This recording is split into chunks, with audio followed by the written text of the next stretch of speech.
है यदि a बराबर 3 स्क्वायर इंटू 5, b बराबर 3 into 5 to the power 2 into 7 to the power p, c बराबर 3 to the power 4 into 7 to the power 3 तथा लस ABC का 3 to the power 4 into 5 to the power 2 into 7 to the power 4.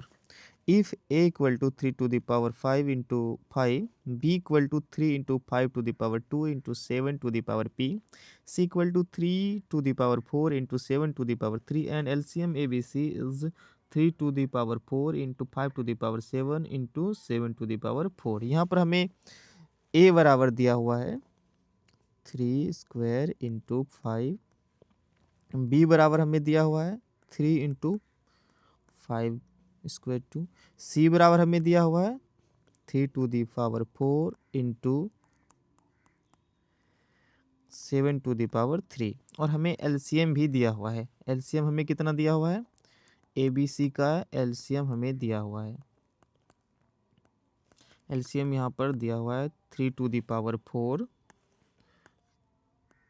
3 to the power 4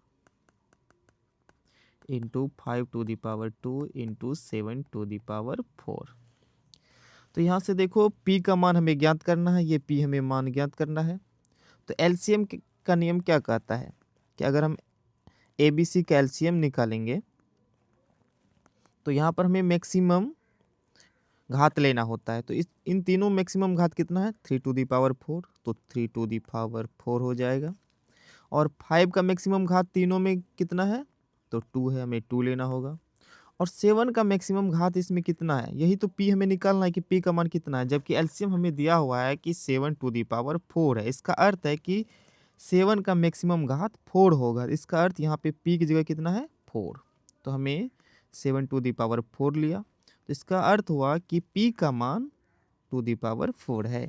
तो इसका सही answer हो जाएगा 4.